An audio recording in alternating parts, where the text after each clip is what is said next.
हाँ तो नमस्कार मेरे प्यारे विद्यार्थी जी। कैसे हैं आप सभी लोग? उम्मीद करता हूँ कि बहुत अच्छे होंगे। और प्यारे बच्चों, ये हमारी पहली हिंदी की क्लास है और मैं मानता हूँ कि ये बहुत जबरदस्त क्लास होनी चाहिए। और इस क्लास से प्यारे बच्चों आपके जीवन में कुछ परिवर्तन होना चाहिए।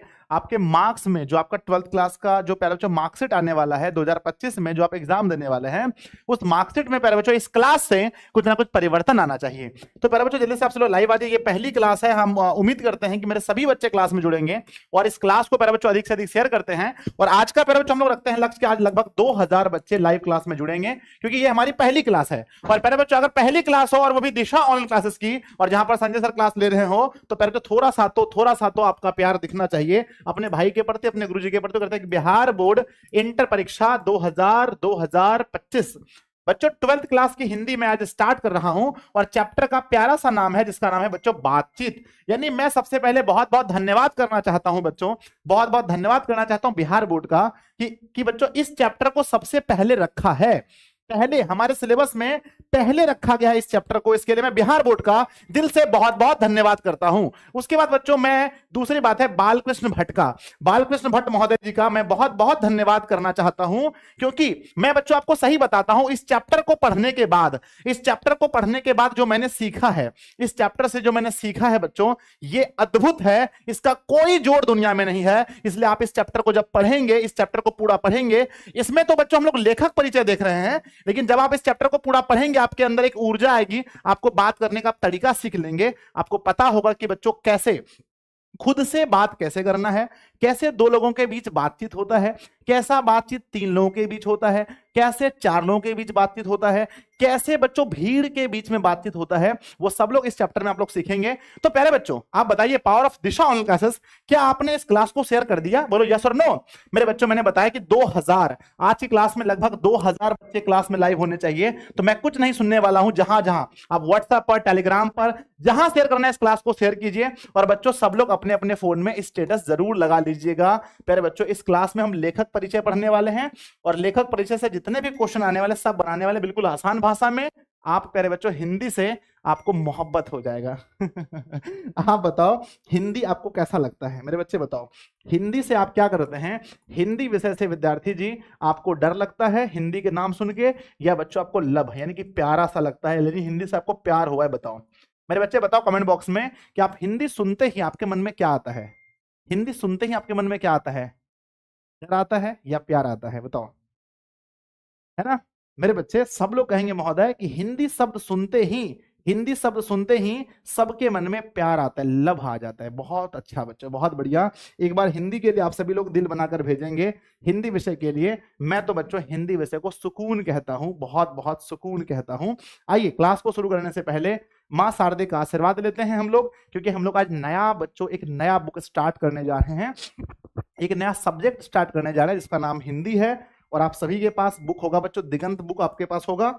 और गणेश जी का आशीर्वाद, श्री गणेशाय नमः। प्यारे बच्चों सबको आशीर्वाद लेना चाहिए गणेश जी का, क्योंकि आज से हम लोग नया अध्याय शुरू कर रहे हैं। आज का मोटिवेशन सुनते हैं मेरे बच्चे। लिखा गया है कि कुछ कुछ सपने पूरे करने हैं, कुछ सपने पूरे करने हैं, कुछ मंजिलों से मिलना है। कहते हैं भाई कुछ सपने पूरे करने हैं, कुछ मंजिलों से मिलना है। अभी सफर शुरू किया है, अभी मैंने सफर शुरू किया है, मुझे बहुत दूर तक चलना है, मुझे बहुत दूर तक चलना है। तो बच्चों कौन कौन है मेरे साथ जिसको 95 प्लस अंक चाहिए हिंदी में?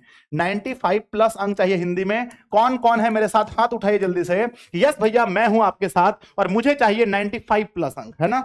95 प्लस अंक बच्चों आपको हिंदी विषय में लाना है। तो चलिए हो जाइए बिल्कुल से शांत।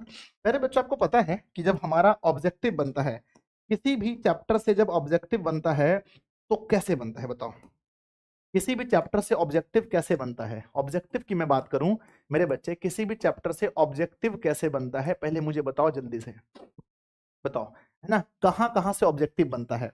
आप कहोगे सर किसी भी चैप्टर से जो ऑब्जेक्टिव बनता है वो 2 जगह से बनता है। एक सबसे पहले बनता है बच्चों लेखक हो या कवि, लेखक हो या कवि इसके परिचय से, लेखक हो या कवि इसके जीवन के परिचय से, इन्होंने क्या क्या किया है अपने जीवन में, इन्होंने बच्चों कौन कौन से गद्य लिखी हैं, इन्होंने कौन सी कहानी, कौन सी कविता, कौन सा उपन्यास, कौन सा नाटक, कौन सा निबंध लिखा है, इससे बनता है। उनका जन्म कब हुआ, जन्म स्थान क्या है, मम्मी का नाम क्या है, पापा का नाम क्या है, पत्नी का नाम क्या है, उन्होंने जीवन में कौन कौन से पद को हासिल किया। यहां से बनता है दूसरी प्यारे बच्चों, दूसरा हमारा जो कहानी हो, दूसरा हमारा कहानी या कविता के कहानी या कविता के भीतर से, यानी उसके अंदर से, है ना, इसके अंदर से पूछा जाता है। तो बच्चों दो तरह से चीजें बनती हैं, एक हमारा बनता है लेखक या कवि के परिचय से, और दूसरा बनता है कहानी या कविता के अंदर में जो चीजें बोली जाती हैं उसके अंदर से भी ऑब्जेक्टिव क्वेश्चन बनता है। प्यारे बच्चों आप लोग मुझसे वादा कीजिए कि भैया आज आप जो भी पढ़ाएंगे हम उसको पूरे अच्छे से ग्रहण करेंगे। इसके बाद लास्ट में आप देख सकते हैं, लास्ट में बच्चों आपके सामने ऑब्जेक्टिव सवाल रखा गया है। जल्दी बताओ, तैयार हो आप लोग? यस सर, हम लोग तैयार हैं। बहुत छोटी क्लास होगी, ध्यान दीजिएगा। ये है बच्चों, जब आप पूरा पढ़ लेंगे तो ये आपको आज ही ऑब्जेक्टिव लगाना पड़ेगा, क्योंकि इसी से संबंधित ऑब्जेक्टिव हैं। तो पहले हम लोग पढ़ेंगे और फिर हम लोग ऑब्जेक्टिव लगाएंगे।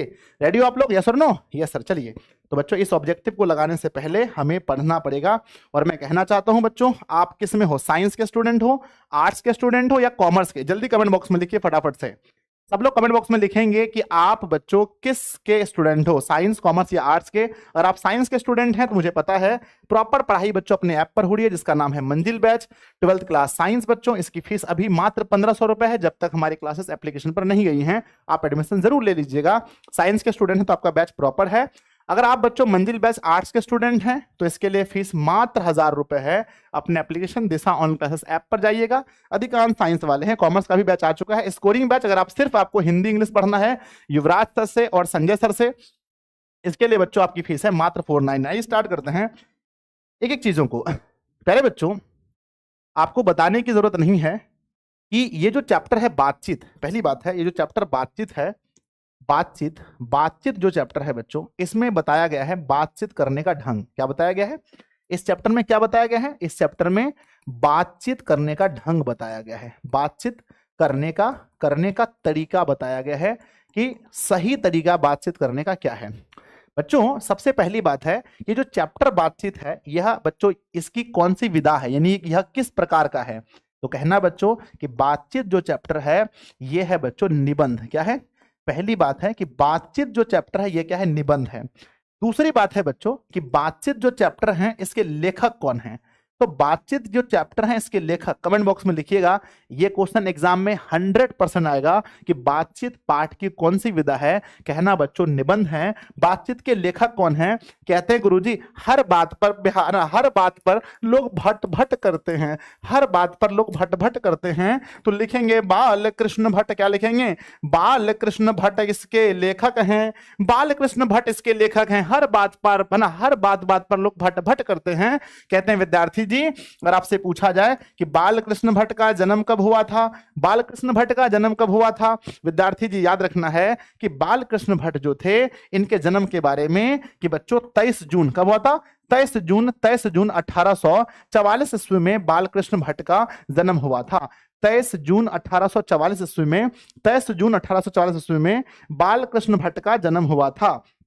बच्चों कहते हैं पूछा जाएगा कि बताओ बच्चों इसकी मृत्यु कब हुई थी, एग्जाम में पूछा जाएगा, बहुत बार पूछा गया है। तो कहना विद्यार्थी जी मृत्यु हुआ था 20 जुलाई, क्या कहना 20 जुलाई 1914 ईस्वी में इनकी मृत्यु हुई थी। 20 जुलाई 1914 ईस्वी में इनकी मृत्यु हुई थी। 100% याद रखना है। आपने प्यारे बच्चों लगा नहीं कि आपको 2000 बच्चे लाइव होने चाहिए। तो एक बार प्यारे बच्चों power of Disha science classes, Disha Hindi English classes बच्चों एक बार सब लोग दोस्तों में शेयर करेंगे। आज बच्चों रिकॉर्ड टूटना चाहिए, 2000 बच्चों का रिकॉर्ड टूटना चाहिए। 20 जुलाई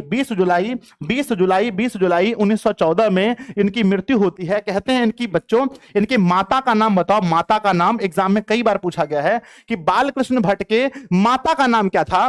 बालकृष्ण भट्ट के माता का नाम पार्वती देवी। क्या लिखना है? बालकृष्ण भट्ट के माता का नाम पार्वती देवी था। एग्जाम में पूछा जाएगा इनके पिता का नाम, बहुत बार पूछा गया है भैया मेरे, इनके पिताजी का नाम बताइए। बालकृष्ण भट्ट के पापा का नाम क्या था? कहते हैं बालकृष्ण भट्ट के पिता का नाम क्या था। एग्जाम में पूछा गया है बच्चों बालकृष्ण भट्ट के पापा का नाम क्या था, बताओ बच्चों। कहते हैं कि बेनी प्रसाद। क्या नाम था?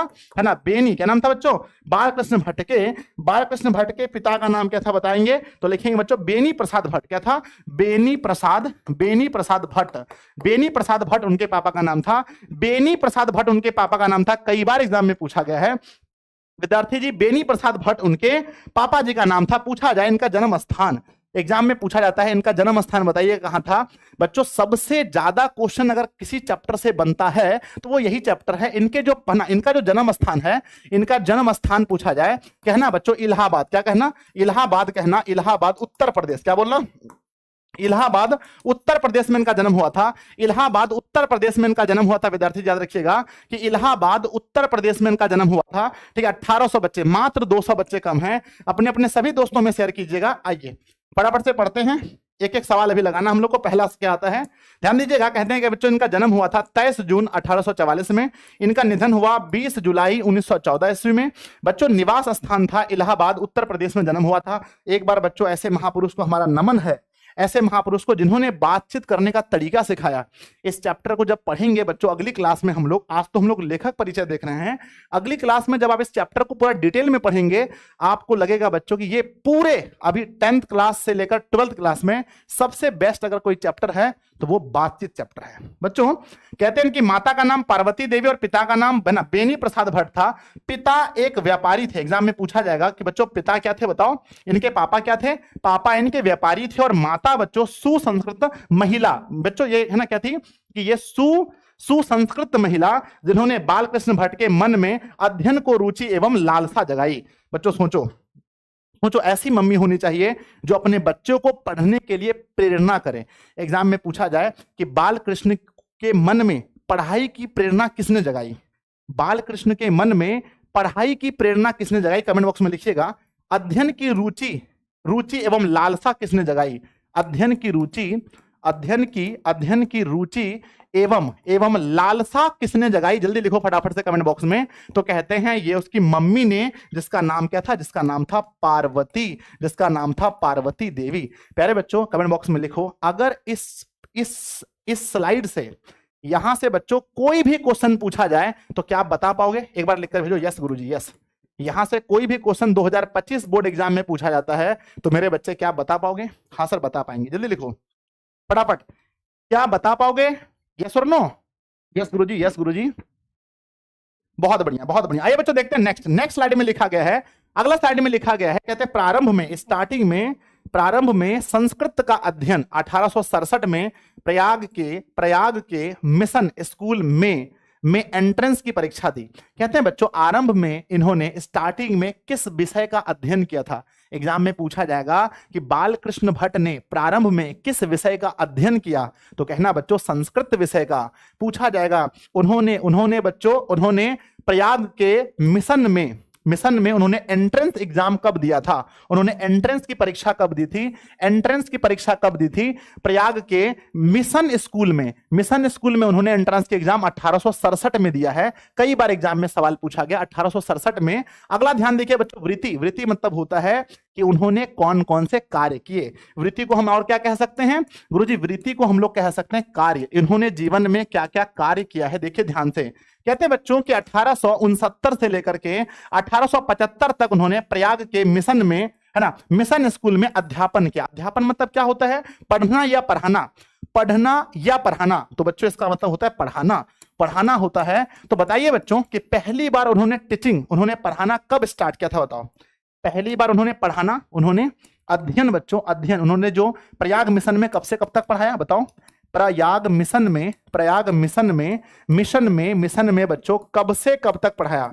कब से कब तक पढ़ाया? तो कहते हैं बच्चों उन्होंने प्रयाग मिशन में कब से कब तक पढ़ाया? कहते हैं गुरुजी मेरे ध्यान दीजिएगा 1869 से 1875 तक 1875 तक उन्होंने प्रयाग मिशन में पढ़ाया। कहते हैं बच्चों उन्होंने आरंभ में कौन सा सेक्शन, उन्होंने आरंभ में कौन सा विषय पढ़ा? आरंभ में अध्ययन शुरू किया था किस विषय का? तो कहते हैं आरंभ में उन्होंने अध्ययन शुरू किया था किसका? संस्कृत का। किसका? संस्कृत का उन्होंने स्टार्ट किया था, संस्कृत का आरंभ किया था। पूछा जाए विद्यार्थी जी बताओ कि उन्होंने एंट्रेंस एग्जाम बच्चों एंट्रेंस एग्जाम बच्चों एंट्रेंस परीक्षा कब दी थी? बताओ उन्होंने बच्चों एंट्रेंस परीक्षा कब दी थी? मेरे बच्चों अगर एक भी सवाल बच्चों गलती होता है तो आप समझ लो आप दिशा के स्टूडेंट नहीं हो। दिशा में पढ़ने वाले बच्चों का हिंदी में एक भी सवाल मिस्टेक नहीं होना चाहिए, ठीक है ना? तो कहते हैं विद्यार्थी जी कि उन्होंने एंट्रेंस एग्जाम कब दिया था? कहते हैं कि बच्चों प्रयाग मिशन में प्रयाग मिशन में उन्होंने एंट्रेंस का एग्जाम दिया था वर्ष 1867 में। वर्ष 1867 में उन्होंने बच्चों परीक्षा दिया था। आइए बच्चों देखते हैं नेक्स्ट देखते हैं। लिखा गया है बच्चों, ध्यान दीजिएगा, नेक्स्ट लिखा गया है कि 1885 में प्रयाग के CAV, है ना, कहते हैं कि प्रयाग मतलब बच्चों जगह का नाम है। प्रयाग का नाम सुना आप लोगों ने? क्या आप लोगों ने प्रयाग का नाम सुना है? हाँ सर, इलाहाबाद, है ना, इलाहाबाद बच्चों, ये नाम क्या है? प्रयाग नाम है। क्या है? प्रयाग नाम है। तो ये बच्चों स्थान का नाम है, जगह का नाम है प्रयाग। कहते हैं 1885 में प्रयाग के CAV स्कूल में संस्कृत का अध्यापन किया। कहते हैं अध्यापन मतलब होता है टीचिंग, मतलब पढ़ाना। तो बच्चों ये बताओ, इन्होंने संस्कृत जो है प्रयाग में संस्कृत विषय कब पढ़ाया था? बच्चों इन्होंने प्रयाग में संस्कृत विषय कब पढ़ाया था? कहते हैं गुरुजी प्रयाग में इन्होंने संस्कृत विषय कब पढ़ाया? संस्कृत विषय कब पढ़ाया? संस्कृत विषय कब पढ़ाया? आंसर कमेंट बॉक्स में आने दीजिएगा। एक भी आंसर रुका तो मैं आपसे पूछूंगा मेरे बच्चे आखिर कैसे रुक गया? बताइए। इन्होंने विद्यार्थी जी संस्कृत विषय कब पढ़ाया? तो आंसर लिखेंगे संस्कृत पढ़ाया था 1885 में। 1885 में। अब पूछा जाए बच्चों कि ये बताओ किस स्कूल में पढ़ाया था? इन्होंने किस स्कूल में पढ़ाया था या फिर किस मिशन में? इन्होंने किस स्कूल में पढ़ाया था? CAV, है ना, किस स्कूल में पूछा जाए कि किस स्कूल में बालकृष्ण भट्ट ने संस्कृत का अध्यापन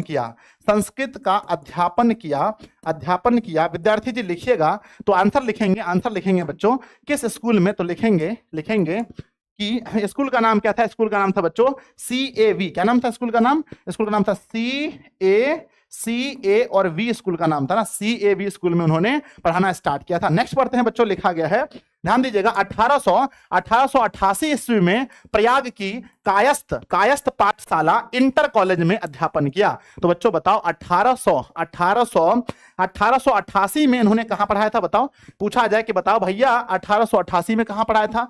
तो 1888 में इन्होंने बच्चों टीचिंग किया था। बच्चों कहां पर? तो कहते हैं इंटर, है ना, कायस्थ पाठशाला इंटर कॉलेज कहां गया था? बताओ। तो लिखेंगे बच्चों कायस्थ पाठशाला, है ना, कायस्थ पाठशाला इंटर कॉलेज, पायस्थ, है ना, कॉलेज। क्या लिखेंगे बच्चों? पायस्थ, है ना, माफ कीजिएगा, कायस्थ पाठशाला इंटर कॉलेज में उन्होंने 1888 में पढ़ाना स्टार्ट किया था। इन्होंने पढ़ाया था बच्चों, ठीक है ना। आगे लिखा गया है नियुक्ति। लिखा गया है अध्यापक नियुक्ति किंतु उग्र स्वभाव। बच्चों इनका स्वभाव कैसा था बताओ? कहते हैं कि इनको इंटर कॉलेज में ज्वाइनिंग मिली थी। कब? गुरुजी इन्हें इंटर कॉलेज में ज्वाइनिंग मिली थी 1888 ईस्वी में। लेकिन इनका स्वभाव कैसा था? एग्जाम में पूछा जाए बालकृष्ण भट्ट का स्वभाव कैसा था? कहते हैं गुरुजी बहुत गुस्सा वाले आदमी थे, उग्र स्वभाव। उग्र कहते हैं बच्चों की, है ना, उग्र स्वभाव के कारण नौकरी छोड़नी पड़ी और उसके बाद से लेखन कार्य पर ही निर्भर रहे। तो प्यारे बच्चों अगर आपसे पूछा जाए किस स्वभाव की वजह से इन्हें नौकरी छोड़नी पड़ी, बालकृष्ण भट्ट को किस स्वभाव की वजह से, बालकृष्ण भट्ट को, है ना, बालकृष्ण भट्ट को किस स्वभाव की वजह से, किस स्वभाव की वजह से नौकरी छोड़नी पड़ी थी? नौकरी छोड़नी पड़ी, आंसर भरिएगा, छोड़नी पड़ी, आंसर भरिएगा। तो कहते हैं बच्चों किस स्वभाव की वजह से? तो आंसर लिखेंगे सर उग्र स्वभाव की वजह से। उग्र स्वभाव की वजह से इन्हें नौकरी छोड़नी पड़ी थी। ऑप्शन में दिया रहेगा उग्र स्वभाव, शांत स्वभाव, है ना, सुंदर स्वभाव, या बच्चों कोई और ऑप्शन में डी हो सकता है। तो लिखेंगे उग्र स्वभाव की वजह से। आइए बच्चों नेक्स्ट पढ़ते हैं। आगे लिखा गया है इनके बारे में, इनकी, है ना, इनकी विशेष परिस्थिति। बच्चों पता है कि घर में लड़ाई झगड़े होते रहते हैं, आपके घर में, हमारे घर में, हर किसी के घर में किसी न किसी छोटी मोटी बातों पर लड़ाई झगड़ा होता रहता है। वैसे ही इनके घर में हुआ था। एक बार ध्यान दीजिएगा, लिखा गया है पिता के निधन के बाद, मतलब निधोपरांत मतलब होता है निधन के बाद, पैतृक व्यापार, पैतृक मतलब होता है जो पिताजी का व्यापार होता है, बिजनेस होता है, संभालने के नाम पर गृह कलेश का सामना। कहते हैं कि बच्चों जब पिताजी मर गए तो पिता का जो बिजनेस है, अब है ना, ऐसा समझिए कि बच्चों 3-4 भाई हैं, मान लीजिए कि भाई 3-4 हैं, 3-4 भाई और पापा का बिजनेस है। तो बताओ बच्चों यहां पर थोड़ा बहुत लड़ाई झगड़ा होता है या नहीं होता है? हाँ सर, थोड़ा बहुत लड़ाई झगड़ा होता है। तो बच्चों कहते हैं कि पिता के निधनोपरांत मतलब निधन के बाद पैतृक व्यापार संभालने के नाम पर गृह काल है ना गृह गृह कलह का सामना करना पड़ा। पैतृक घर छोड़कर घोर आर्थिक संकट से जूझते हुए हिम्मत से काम लिया और साहित्य के प्रति समर्पित हो गया। कहते हैं बच्चों जब इनके पापा जी मर गए तो उनके बिजनेस में बच्चों जब ये भिड़े तो बहुत लड़ाई झगड़ा हुआ और आर्थिक, क्या इनके पास बहुत पैसे थे? बच्चों बताओ, इनके पिताजी मरने के बाद जब बिजनेस संभालने में जब भाइयों में लड़ाई हुई तो क्या बालकृष्ण भट्ट के पास बहुत पैसे थे? बताओ, बहुत पैसे रह गए थे? बोलो हाँ या ना। बहुत पैसे रह गए थे? तो आप कहोगे भैया बिल्कुल नहीं, नहीं सर बिल्कुल नहीं था। यहाँ लिखा गया है कि आर्थिक संकट से बहुत जूझे हैं, आर्थिक संकट से बहुत जूझे हैं। सोचो बच्चों, जो इंसान अपने आर्थिक संकट में बहुत जूझा और वो इंसान बच्चों आगे चलकर लेखक बन सकता है, तो क्या आप और हम नहीं बन सकते? बताइए। अगर बच्चों वो इंसान जिनके घर में पिताजी के बिजनेस को लेकर लड़ाई होती है, जो आर्थिक संकट को मतलब देखता है और फिर वहां से आगे निकलता है, तो बताओ अगर बालकृष्ण भट्ट के जीवन में ऐसा होकर के बालकृष्ण भट्ट एक लेखक बन सकते हैं, एक गद्यकार बन सकते हैं, तो क्या हम लोग नहीं बन सकते? बोलो यस और नो। यस सर, हम लोग भी बन सकते हैं। मेरे विद्यार्थी जी, क्लास को शेयर जरूर करना। अगर आप लोगों ने शेयर नहीं किया है तो सभी दोस्तों तो शेयर जरूर कीजिएगा। नेक्स्ट आगे बढ़ते हैं। अब देखते हैं बच्चों, आगे लिखा गया है कि रचनात्मक सक्रियता, इन्होंने बच्चों और कौन कौन सी रचनाएं की हैं? कहते हैं भारतेंदु हरिश्चंद्र की प्रेरणा से। बच्चों अगर आपसे पूछा जाए कि यह है ना, ये इनके प्रेरक व्यक्ति कौन रहे, बालकृष्ण भट्ट के प्रेरक व्यक्ति जिससे वो कुछ सीख सके, वो कौन थे? तो कहना भारतेंदु हरिश्चंद्र। भारतेंदु हरिश्चंद्र की प्रेरणा से हिंदी हिंदी हिंदी हिंदी वर्धनी सभा प्रयाग की ओर से 1877 में हिंदी प्रदीप नामक मासिक पत्र निकालना प्रारंभ किया। बच्चों आपसे पूछा जाए बालकृष्ण भट्ट ने कौन सा मासिक पत्र निकालना शुरू किया था? बालकृष्ण भट्ट ने कौन सी मासिक पत्रिका निकालनी शुरू की थी? कमेंट बॉक्स में लिखिएगा, कमेंट बॉक्स में लिखिएगा, कमेंट बॉक्स में लिखिएगा फटाफट से कि बालकृष्ण भट्ट ने कौन सी मासिक पत्रिका निकालनी शुरू की थी। सबसे पहले आपके आंसर होना चाहिए। तो कहते हैं गुरुजी आंसर होगा हिंदी, क्या होगा? हिंदी प्रदीप। हिंदी प्रदीप इसका मासिक पत्र था बच्चों, मासिक पत्र था जो हर महीना निकलता था और इन्होंने निकालना स्टार्ट किया था 1867 में। 1867 याद रखिएगा। आगे लिखा गया बच्चों, कहते हैं कि इसे वे 33 वर्षों तक चलाते रहे। अगर आपसे पूछा जाए कि बच्चों बताइए कि बालकृष्ण भट्ट ने मासिक पत्रिका का नाम हिंदी प्रदीप है, हिंदी प्रदीप को उन्होंने कितने वर्षों तक चलाया? एग्जाम में पूछा जाएगा कि बच्चों बता दीजिए उनकी मासिक पत्रिका का नाम, मासिक पत्रिका का नाम क्या है? तो कहना बच्चों मासिक पत्रिका का नाम है हिंदी प्रदीप। क्या है नाम? है बच्चों हिंदी प्रदीप उनकी मासिक पत्रिका का नाम है। बच्चों प्रकाशन कब हुआ था? पूछा जाए इनका प्रकाशन कब हुआ था, तो कहना है बच्चों कि इनका प्रकाशन 1877 में हुआ था। कितने वर्षों तक चलाया गया? कितने वर्षों तक चलाया गया था? तो कहना बच्चों 33 वर्षों तक इन्हें चलाया गया था। 33 वर्षों तक चलाया गया था। विद्यार्थी जी आगे लिखा गया है, कहते हैं इसमें बच्चों कहते हैं कि इसमें नियमित रूप से सामाजिक, साहित्यिक, नैतिक, राजनीतिक विषयों पर निबंध लिखते रहे। तो कहते हैं बच्चों कि मासिक पत्रिका में वो क्या लिखते थे? मासिक पत्रिका में वो क्या लिखते थे? बच्चों मासिक पत्रिका में क्या लिखते थे? क्या लिखते थे बताइए? तो मासिक पत्रिका में क्या लिखते थे? यहां लिख देते हैं बच्चों मासिक पत्रिका में। और आपसे पूछा जाए कि मासिक पत्रिका में क्या लिखते थे, तो कहना बच्चों कि मासिक पत्रिका में, लिखो कमेंट बॉक्स में, मासिक पत्रिका में निबंध लिखते थे। क्या लिखते थे? मासिक पत्रिका में निबंध लिखते थे। आगे लिखा गया विद्यार्थी, आगे लिखा गया है, आगे ध्यान से सुनिएगा। कहते हैं कि 1881 में वेदों की नियुक्तिपूर्ण समीक्षा की। बच्चों एग्जाम में पूछा जाएगा कि बालकृष्ण भट्ट ने वेदों की समीक्षा कब की थी? वेदों की समीक्षा, वेदों के बारे में उन्होंने पढ़ा था, वेदों के बारे में उन्होंने जानना शुरू किया था। समीक्षा कब किया था? कहना बच्चों वेदों की समीक्षा उन्होंने 1881 में उन्होंने वेदों की समीक्षा की थी। आगे लिखा गया 1886 में लाला श्रीनिवास दास के सहयोगिता स्वयंवर की कठोर आलोचना की।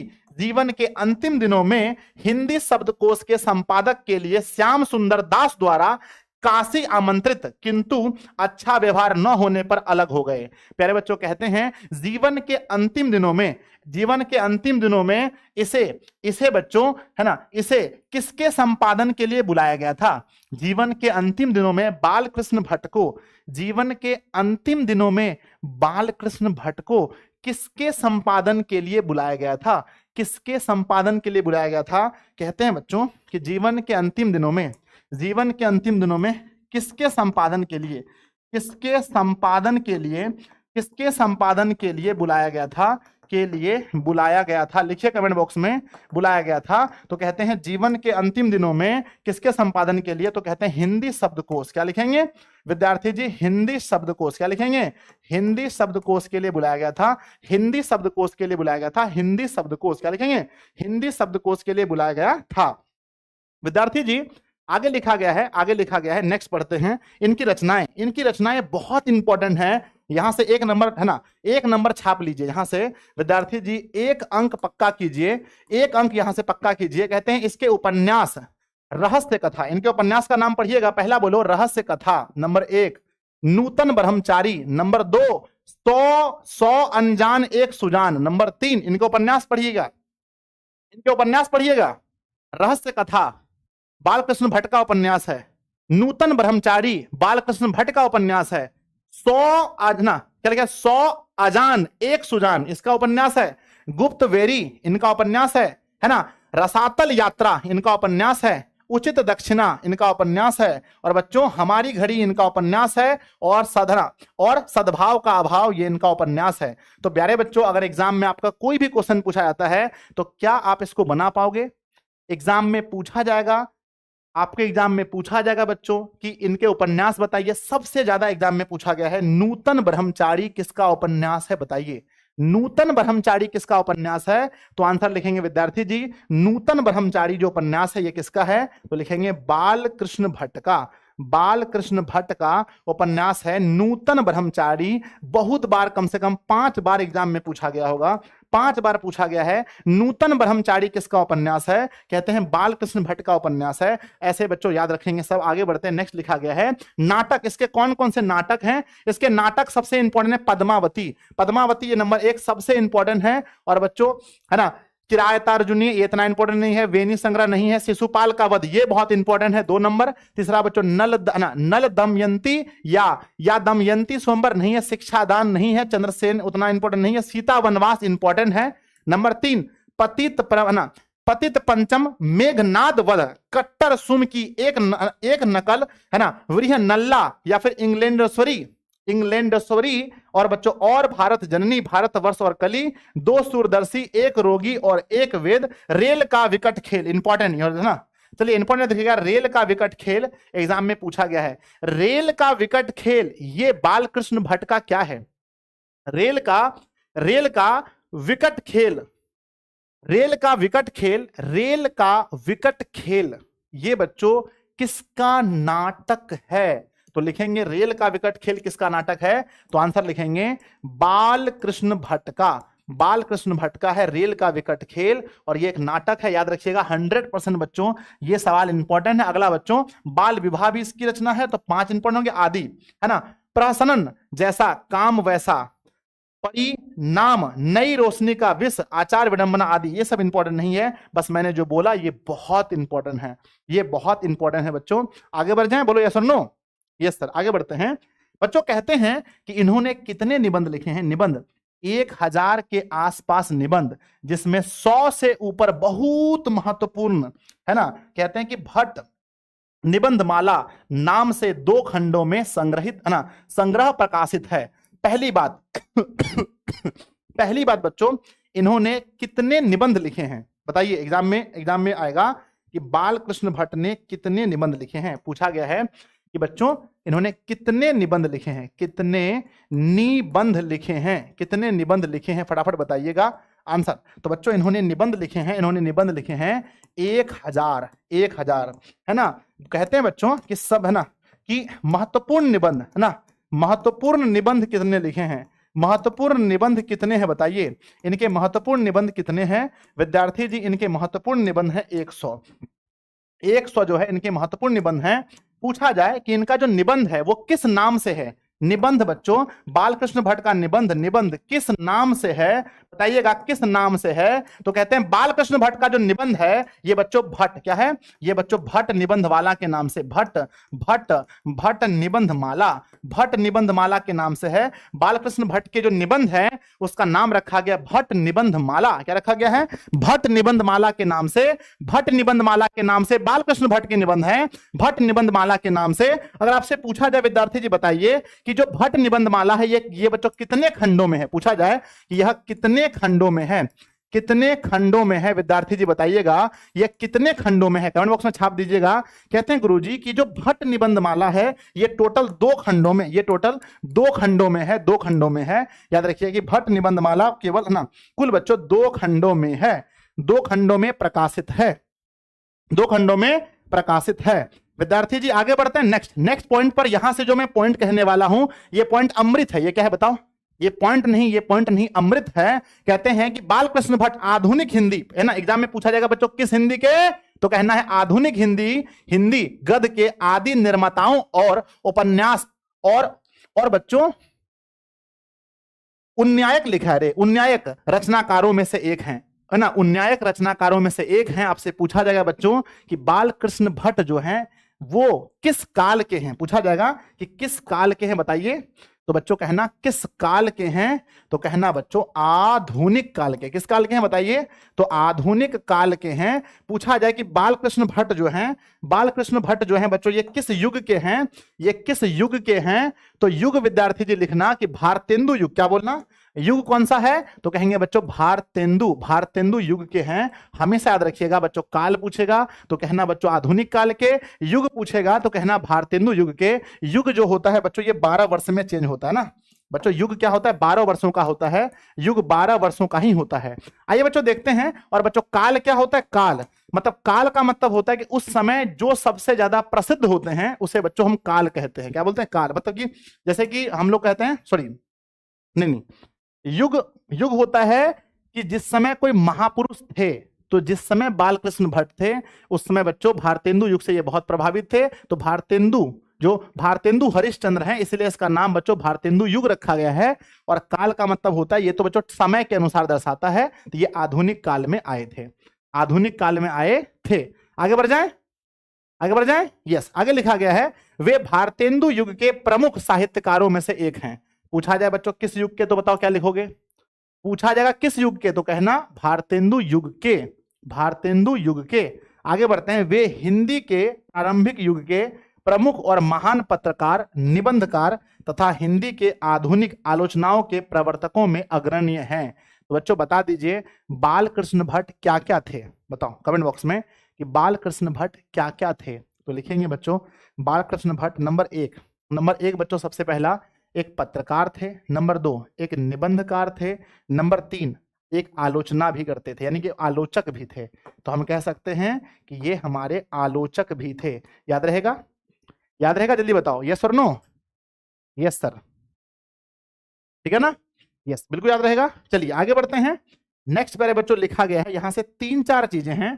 कहते हैं कि बच्चों भारतेंदु युग के 2-3 प्रमुख साहित्यकारों में से एक हैं। एग्जाम में पूछा जाएगा निम्नलिखित में से कौन भारतेंदु युग के 2-3 प्रमुख साहित्यकारों में से एक हैं।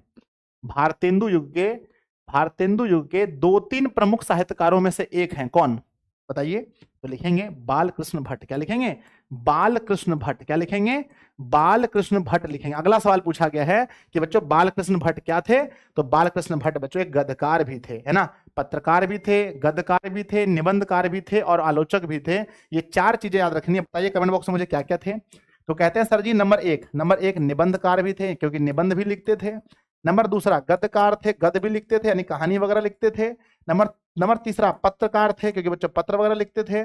और नेक्स्ट क्या है, एक और क्या थे, निबंधकार, गद्यकार और बच्चों दूसरों की आलोचना भी करते थे। तो हम इसको आलोचक भी कह सकते हैं, आलोचक भी थे। इन चीजों को याद रख पाएंगे आप लोग, बोलो हाँ या ना, यस और नो। यस गुरुजी, बहुत सुंदर, बहुत सुंदर, ठीक है ना बच्चों। एक भी सवाल आपसे नहीं छूटना चाहिए, पढ़िए तो ऐसे पढ़िए, नहीं तो फालतू पढ़िए क्या फायदा। नेक्स्ट लीजिए। अब कहते हैं बच्चों ध्यान दीजिएगा, कहते हैं कि बाल विवाह, स्त्री शिक्षा, महिला स्वातंत्र्य, राजा प्रजा, कृषकों की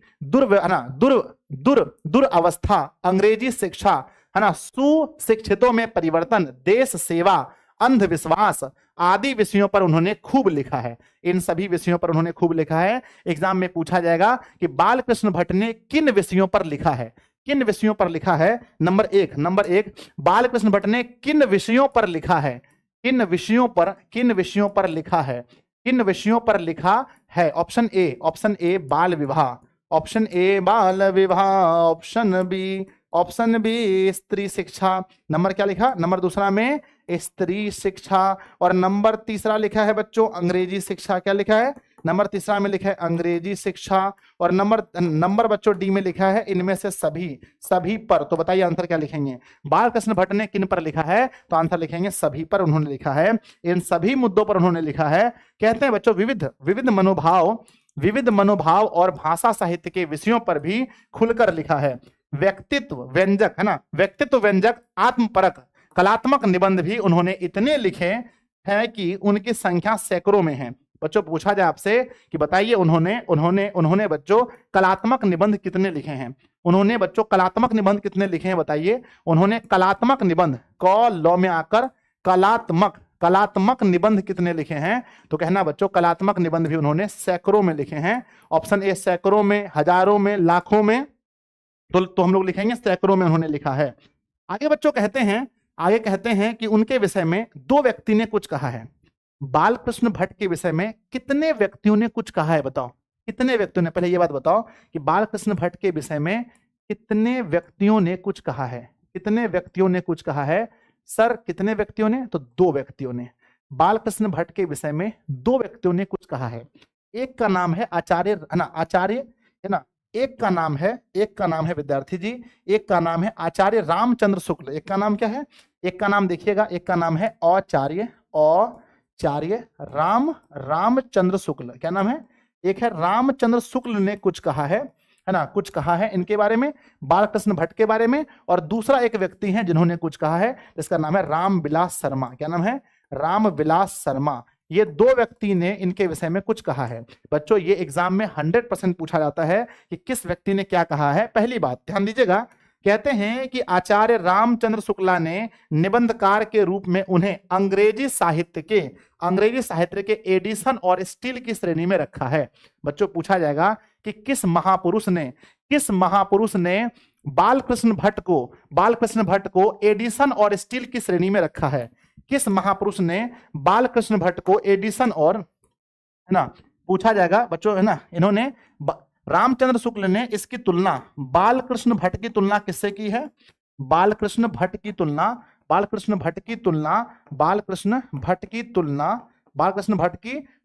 तुलना एडिशन और स्टील से की है, एडिशन और स्टील से की है। ये दोनों बच्चों, ये दोनों अंग्रेजी लेखक हैं, है ना, एडिशन भी और स्टील भी, ये दोनों अंग्रेजी लेखक हैं। इन दोनों से तुलना किसकी की है, बालकृष्ण भट्ट की है।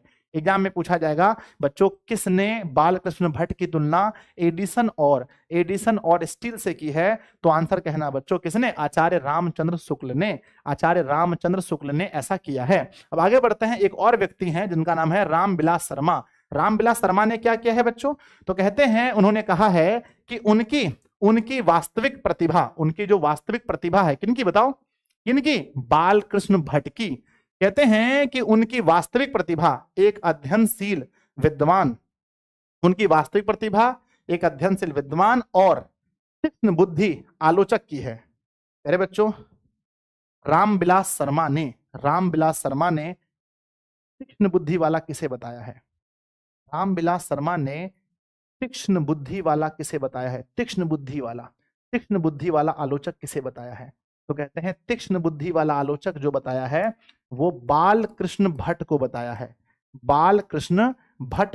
है, तीक्ष्ण बुद्धि वाला आलोचक बताया है किसने, रामविलास शर्मा ने। आगे लिखा गया है उन्हें मतलब रामविलास शर्मा को उन्हें आधुनिक हिंदी आलोचना का जन्मदाता कहा है ना, कहना अनुचित न होगा। धर्म और दर्शन को सामाजिक विकास की कसौटी पर कसकर बालकृष्ण भट्ट ने प्रगतिशील आलोचना की नींव डाली है। बच्चों एग्जाम में आपसे पूछा जाएगा कि बालकृष्ण भट्ट को हिंदी आलोचना का जन्मदाता किसने कहा है ना। बालकृष्ण भट्ट को हिंदी एग्जाम में पूछा जाएगा कि बालकृष्ण भट्ट को हिंदी आलोचना है ना, हिंदी आलोचना का जन्मदाता किसने कहा है। जन्मदाता किसने कहा है बताइए, जन्मदाता किसने कहा है विद्यार्थी जी आंसर भेजिएगा, ऐसा किसने कहा है। तो आप कहेंगे बालकृष्ण भट्ट को हिंदी आलोचना का जन्मदाता कहने वाले कौन है, तो नाम लिखेंगे रामविलास शर्मा। विद्यार्थी जी क्या लिखेंगे, रामविलास शर्मा ने से हिंदी आलोचना का जन्मदाता कहा है। ठीक है, तो प्यारे बच्चों यही था हमारा पूरा लेखक परिचय। क्या आपको लगता है प्यारे बच्चों, सर एडिसन किसे कहते हैं। एडिसन नाम है रे, एडिसन और स्टील दोनों नाम है। एडिसन और स्टील ये दोनों अंग्रेजी लेखक हैं और इसकी तुलना जो है आचार्य रामचंद्र शुक्ल ने बालकृष्ण भट्ट से की है, यानी बालकृष्ण भट्ट की तुलना भी कह सकते हैं उन्होंने एडिसन और स्टील से की है। तो प्यारे बच्चों अब बताइए कितने विद्यार्थी हैं जिसको लगता है कि आप सारा सवाल बना पाओगे, है ना। मेरे बच्चे कितने ऐसे विद्यार्थी हैं जिसको लगता है कि सर सारा सवाल समझ में आ गया, बहुत अच्छा है, कोई भी इसमें हार्ड सवाल नहीं है, सारे क्वेश्चन को हम लोग बना सकते हैं। उसके पहले बच्चों एक बार होना चाहिए रिवीजन, उसके पहले एक बार हो जाए रिवीजन तो मन खुश हो जाए। कहते हैं प्यारे बच्चों कि बालकृष्ण भट्ट जो है इनका जन्म कब हुआ, 1844 में। इनका निधन कब हुआ, 1914 में। कहते हैं इन्होंने बच्चों सबसे पहले किस विषय को पढ़ना शुरू किया, तो इन्होंने बच्चों संस्कृत विषय पढ़ना स्टार्ट किया। पूछा जाए बच्चों कि ये बताओ कि इन्होंने एंट्रेंस एग्जाम कब दिया, 1867 में एंट्रेंस एग्जाम दिया। पूछा जाए विद्यार्थी जी इन्होंने जो टीचिंग स्टाइल किया, पढ़ाना बच्चों है ना, पहली बार इन्होंने पढ़ाना कब से शुरू किया था, तो 1869 से लेकर के 1869 से 1875 तक इन्होंने पढ़ाया था। संस्कृत बच्चों इन्होंने कब से कब तक पढ़ाया था, तो संस्कृत विद्यार्थी जी इन्होंने 1885 में पढ़ाया था। 1885 में इन्होंने संस्कृत का अध्यापन किया था। संस्कृत का अध्यापन 1885 में संस्कृत का अध्यापन किया था, इसको याद रखना है, ठीक है ना। 1885 में बच्चों इन्होंने संस्कृत का अध्यापन किया था। संस्कृत का अध्यापन इन्होंने 1885 में किया था, इस बात को याद रखना है। और कहते हैं प्यारे बच्चों इंटर कॉलेज में है ना, कायस्थ पाठशाला इंटर कॉलेज में इन्होंने कब पढ़ाना शुरू किया था, कायस्थ पाठशाला इंटर कॉलेज में इन्होंने पढ़ाना स्टार्ट किया था। कब बच्चों, तो कहते हैं वर्ष 1888 में। वर्ष 1888 में इन्होंने वहां पढ़ाना स्टार्ट किया था, कायस्थ पाठशाला इंटर कॉलेज में, याद रखिएगा। और कहते हैं किस व्यक्ति ने इन्हें तीक्ष्ण बुद्धि वाला कहा है, तीक्ष्ण बुद्धि वाला इन्हें किसने कहा है, तो बच्चों किन्होंने कहा है, रामविलास शर्मा ने इन्हें तीक्ष्ण बुद्धि वाला कहा है, रामविलास शर्मा ने। और प्यारे बच्चों रामविलास शर्मा ने, और किसने इसकी तुलना एडिसन और स्टील से की है, एडिशन और स्टील से इसकी तुलना करने वाले कौन थे, तो वो आचार्य रामचंद्र शुक्ल। कौन थे, रामचंद्र शुक्ल ने इसकी तुलना की थी। प्यारे बच्चों सबको पता है, क्या क्वेश्चन किया जाए, बोलो हाँ या ना। आइए सर अब क्वेश्चन लगाते हैं। मेरे बच्चे मुझे पता है इस चैप्टर से एक भी क्वेश्चन नहीं छूटेगा, तो एक बार विद्यार्थी जी क्लास को सब लोग लाइक कर दीजिए। क्लास में जितने बच्चे हैं सब लोग क्लास को लाइक कर दीजिए, अपने दोस्तों को शेयर कर दीजिए। अगर उनको बता दीजिए भैया अगर हिंदी पढ़ना है, हिंदी में अगर 95+ लाना है, तो बस दिशा हिंदी एंड इंग्लिश क्लासेस को ज्वाइन कीजिए, हमारे कोर्स में ज्वाइन हो जाइए। एकदम शांति से जितना क्लास हम लेते हैं चुपचाप पढ़ लीजिए। अगर आपके एग्जाम में बच्चों, अगर आपका हैंडराइटिंग अच्छा है, अगर आपके एग्जाम में 95 नंबर नहीं आता है, मिनिमम बच्चों 90+ नहीं आता है, तब आप मुझे बोलना महोदय ऐसा नहीं हुआ। ठीक है, शुरू करें, स्टार्ट करें, बोलो यस और नो, शुरू करें। हाँ सर, चलिए आइए। पहला सवाल लिखा गया है बच्चों की बालकृष्ण भट्ट का जन्म कब हुआ था। तो बालकृष्ण भट्ट का जन्म आपको मालूम है कि बच्चों 23 जून 1844 में हुआ था। सवाल नंबर दूसरा पूछा गया विद्यार्थी जी, कौन सी रचना बालकृष्ण भट्ट की नहीं है, कौन सी रचना बालकृष्ण भट्ट की नहीं है। नूतन ब्रह्मचारी है, 100 अजान एक सुजान, अभी हमने पढ़ाया था, बिल्कुल है। सद्भाव का अभाव, ये भी है। कौन सा नहीं है? परीक्षा गुरु उनकी रचना नहीं है। सवाल नंबर तीसरा आता है, कौन सी रचना बालकृष्ण भट्ट की है? कौन सी रचना बालकृष्ण भट्ट की है? विद्यार्थी जी, रेल का विकट खेल, अभी मैंने पढ़ाया था आपको कि रेल का विकट खेल इसकी रचना है, ऑप्शन ए। अगला बच्चों, बातचीत निबंध के निबंधकार कौन है? जो बातचीत चैप्टर हम लोग पढ़ रहे हैं, इसके निबंधकार कौन है? विद्यार्थी जी, मैंने बताया था कि बातचीत में लोग हमेशा एक ही बात बोलते हैं, भट्ट और भट्ट। भट्ट मतलब बच्चों बालकृष्ण भट्ट, क्या लिखेंगे? बालकृष्ण भट्ट। सवाल नंबर अगला आता है, हिंदी प्रदीप नाम मासिक पत्र निकलना प्रारंभ किया था, किसने बच्चों? किसने प्यारे बच्चों हिंदी प्रदीप नाम का 1877 में, याद है ना, 1877 में हिंदी प्रदीप नामक मासिक पत्र किसने निकलना शुरू किया था? किसने निकालना शुरू किया था? किसने प्रकाशित करना स्टार्ट किया था? तो बच्चों बालकृष्ण भट्ट ने। अगला सवाल पूछा गया है, बालकृष्ण भट्ट का उपन्यास कौन सा है? बालकृष्ण भट्ट का उपन्यास हम लोगों ने पढ़ा है, कौन सा उपन्यास है? पहला बच्चों किरातार्जुनीय, नूतन ब्रह्मचारी, नई रोशनी का विष, या बच्चों सीता वनवास। सीता वनवास तो आप सबसे पहले पढ़े होंगे कि जो है, सबसे पहले विद्यार्थी जी जो नूतन ब्रह्मचारी है, नूतन ब्रह्मचारी विद्यार्थी जी ध्यान दीजिएगा, कहते हैं उपन्यास, ये तो नाटक है, इसके पहले उपन्यास था। इसके पहले क्या था? उपन्यास था। विद्यार्थी जी उपन्यास के बारे में हम लोगों ने पढ़ा था। उपन्यास में यहां पर देख लीजिए, यहां लिखा गया है कि उपन्यास रहस्य कथा नूतन ब्रह्मचारी, तो नूतन ब्रह्मचारी इसके उपन्यास हैं। अभी हम लोगों ने पढ़ा था, मैंने बताया था ना कि खूब पूछा जाता है इस क्वेश्चन को, कई बार एग्जाम में पूछा गया। विद्यार्थी जी क्या लिखेंगे? नूतन ब्रह्मचारी इसका उपन्यास है, ऑप्शन नंबर बी सही होगा। अगला सवाल पूछा गया विद्यार्थी जी, बातचीत साहित्य की कौन सी विधा है? मैंने बोला था ना, बहुत बार सवाल पूछा गया है कि बातचीत जो है वो साहित्य की कौन सी विधा है, तो बातचीत विद्यार्थी जी निबंध है, मैंने बताया है निबंध है। नेक्स्ट क्वेश्चन पूछा गया है, बालकृष्ण भट्ट ने एंट्रेंस परीक्षा कब उत्तीर्ण किया था?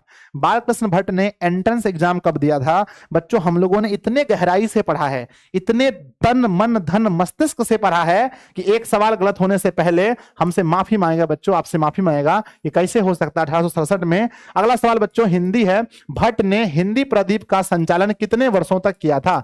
इन्होंने एक मासिक पत्रिका निकाला था जिसका नाम था हिंदी प्रदीप, और 1867 में इन्होंने निकाला था। इसको इन्होंने कितने वर्षों तक चलाया था? बच्चों मैं बोलता हूं ना, आप अच्छे से पढ़ो, मन से पढ़ो, एकदम सब क्वेश्चन बनेगा।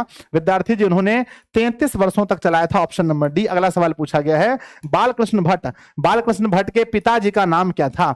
बालकृष्ण भट्ट के पिताजी का नाम क्या था? विद्यार्थी जी उनके पता है ना, उनके जो पिताजी थे उनका नाम था बेनी, क्या नाम था? Beni Prasad Bhatt, option number B Beni Prasad Bhatt. अगला बच्चों, बालकृष्ण भट्ट ने किस पत्रिका का संपादन किया था?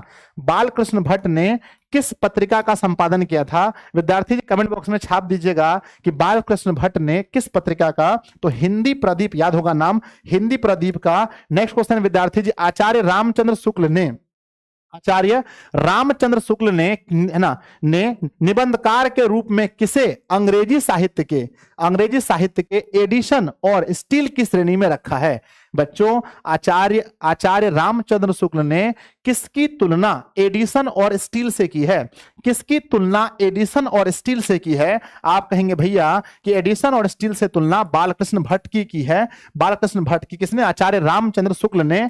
बालकृष्ण भट्ट की रचना कौन सी है? हमारे बुक में बालकृष्ण भट्ट की रचना कौन सी है? ऑप्शन ए जूठन, रोज, बातचीत या त्रिछ। आप कहेंगे भैया अभी एक के चैप्टर पढ़े हैं जिसका नाम बातचीत है और बालकृष्ण भट्ट ने लिखा है। सवाल नंबर अगला आता है विद्यार्थी जी, बालकृष्ण भट्ट किस काल के रचनाकार हैं? मैंने आपको काल भी बताया है, मैंने आपको युग भी बताया है। काल पूछे विद्यार्थी जी, काल पूछे तो कह देना आधुनिक होगा, काल पूछे तो आधुनिक होगा, युग पूछे तो भारतेंदु होगा। युग पूछे तो विद्यार्थी जी भारतेंदु होगा। कहते हैं काल पूछा है तो काल विद्यार्थी जी आधुनिक काल होगा, ऑप्शन नंबर डी। लास्ट सवाल है, बालकृष्ण भट्ट की माता का नाम बता दीजिए, माता का नाम क्या था?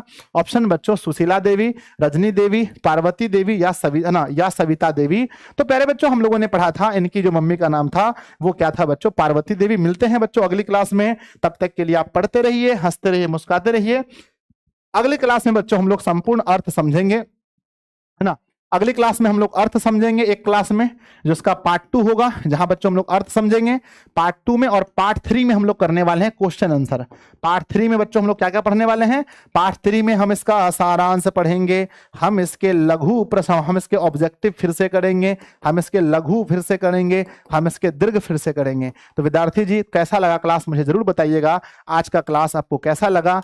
क्या आपको लग रहा है कि गुरुजी हमारे सारे सवाल इस चैप्टर के जितने भी लेखक परिचय से क्वेश्चन बनने वाले थे सारे सवाल बन गए? आप मुझे जरूर बताइएगा और अपना आंसर जरूर मुझे लिखिएगा कि मेरे प्यारे बच्चों ने 15 सवाल में से कितना सवाल सही किया। आप जरूर बैच परचेज कीजिए बच्चों। और आप चाहते हैं कि 12th में आपका रिजल्ट अच्छा हो, अगर आप चाहते हैं, ध्यान दीजिएगा, और आप चाहते हैं कि 12th का रिजल्ट प्यारे बच्चों अच्छा हो, तो यहां वहां भटकने से अच्छा है बच्चों कि आप लोग किसी एक संस्था से, प्यारे बच्चों मेरे पास तो मैं अपने बारे में बताऊंगा आपको कि आप लोग बच्चों जरूर हमारा कोर्स परचेज करें, ताकि एप्लीकेशन से आपको चीजें बहुत कम कॉस्ट में अच्छे शिक्षक के द्वारा, जिस लेवल का बच्चों अंग्रेजी, जिस लेवल का केमिस्ट्री, जिस लेवल का बायोलॉजी, जिस लेवल का मैथ, जिस लेवल का हिंदी प्यारे बच्चों दिशा ऑनलाइन क्लासेस में हो रहा है, आपको लग रहा होगा बच्चों की एक से बढ़ के एक धुरंधर है। कोई भी अपने फील्ड में बच्चों कम नहीं है, सब हैं। तो कितने बच्चे हैं जिन्होंने एडमिशन लिया? हाथ उठाओ। जिन्होंने बच्चों, चाहे आप साइंस के स्टूडेंट हैं तो साइंस में आपको एडमिशन लेना है, जो आर्ट्स के बच्चे हैं आर्ट्स में लेना है, कॉमर्स का भी बैच आ चुका है, आप जाइए। पहली बार बच्चों दिशा ऑनलाइन क्लासेस होगी, जो कॉमर्स स्टार्ट भी हम लोगों ने किया है, आपको लेना है बच्चों, है ना। साइंस मात्र 1500 रुपए में ऑल सब्जेक्ट क्रैश कोर्स के साथ, क्रैश कोर्स भी इसी में मिलेगा मात्र 1500 में। आर्ट्स 1000 रुपए में सब कुछ क्रैश कोर्स के साथ आपको मिलता है दिशा ऑनलाइन क्लासेस ऐप पर। और बच्चों कॉमर्स भी मात्र 1000 रुपए में मिलता है, और आपको सिर्फ हिंदी इंग्लिश पढ़ना है, आपको सिर्फ ओनली बच्चों हिंदी इंग्लिश पढ़ना है। हिंदी इंग्लिश तो बताओ इसकी फीस कितनी है? मात्र बच्चों शायद ये 499 में आपको ये मिलता है, ठीक है ना। तो आप लोग जरूर बच्चों डाउनलोड कीजिए दिशा ऑनलाइन क्लासेस ऐप को। डाउनलोड करेंगे बताइए? ठीक है, आपको डाउनलोड क्या करना है? दिशा ऑनलाइन क्लासेस ऐप डाउनलोड करना है, और वहां जाकर के अगर आपने बैच परचेज नहीं किया है तो आज ही परचेज कीजिए, जाकर के अभी जाकर के बच्चों आप लोग कीजिए परचेज, ठीक है ना। देखिए ध्यान से, ये है बच्चों स्कोरिंग जो कि मात्र 499 में बिहार के सबसे बेहतरीन टीम के साथ पढ़िए। नेक्स्ट बच्चों आपको मिलता है मंजिल बैच आर्ट्स में 450 नंबर, अगर आप पढ़ने में अच्छे हैं तो आपको जरूर आएगा। और नेक्स्ट बच्चों साइंस की तो बात छोड़िए, साइंस में मैथ बच्चों मैं खुद पढ़ाता हूं, केमिस्ट्री के लिए निशान सर आपको पता है बच्चों, उस लेवल का केमिस्ट्री मिलना बहुत मुश्किल है अभी, है ना। मैथ, है ना, physics, chemistry, biology, Hindi, English, ये पूरा कोर्स मात्र 1500 रुपए में। तो कल मिलेंगे आप लोग, बोलो यस और नो? कल के लिए तैयार है आप लोग? कल के लिए आप तैयार हैं? बोलो हाँ या ना। Yes sir. तो प्यारे बच्चों एक प्यारा सा कमेंट इस वीडियो के नीचे जरूर लिखिएगा, अपने दोस्तों में जरूर शेयर कीजिएगा। कल मिलते हैं शाम को, है ना, फिर से यही टाइम में, रात के 9:30 मेरी हिंदी की क्लास का टाइम बच्चों, मेरी हिंदी होती है 9:30 में, तो जरूर जुड़िएगा रात में 9:30 में। कल मिलते हैं फिर से हम लोग बहुत अच्छे से पढ़ेंगे, ये चैप्टर बहुत इंपॉर्टेंट, ठीक है। बाय बच्चों सभी को। जाइए एप्लीकेशन पर कोर्स लीजिए, आप खुद से पेमेंट कर सकते हैं, स्कैनिंग कर सकते हैं दिशा ऑनलाइन क्लासेस ऐप पर। बच्चों हमेशा याद रखना ये एप्लीकेशन आपके लिए, है ना, दिशा ऑनलाइन क्लासेस ऐप पर हमारा कोर्स मिलेगा। और बच्चों ये चैनल है दिशा हिंदी एंड क्लासेस, और इसका बच्चों आप व्हाट्सएप पर भी ज्वाइन कर लीजिए ताकि इसको पीडीएफ मिलता रहे। दिशा हिंदी एंड इंग्लिश क्लासेस का व्हाट्सएप है, इसके नीचे हम लगा देंगे, और दिशा हिंदी क्लासेस का हमारा टेलीग्राम भी है, इसको ज्वाइन कीजिए सर्च मार के, ठीक है। बाय सभी को, नीचे कमेंट जरूर कीजिएगा। धन्यवाद बच्चों, बाय। ठीक है ना, एप्लीकेशन पर आपको मिल जाएगा, एप्लीकेशन पर आपको ये पूरा पीडीएफ मिल जाएगा, आप इसको बार बार पढ़ सकते हैं, इसका नोट्स भी मिलेगा, सब कुछ आपको एप्लीकेशन पर मिलेगा। हिंदी में 95 नंबर लाने से कोई हमें रोक नहीं सकता है, ठीक है। बाय बच्चों। क्लास कैसा लगा कमेंट जरूर कीजिएगा, ठीक है। सब लोग कमेंट कीजिएगा आज का क्लास कैसा लगा।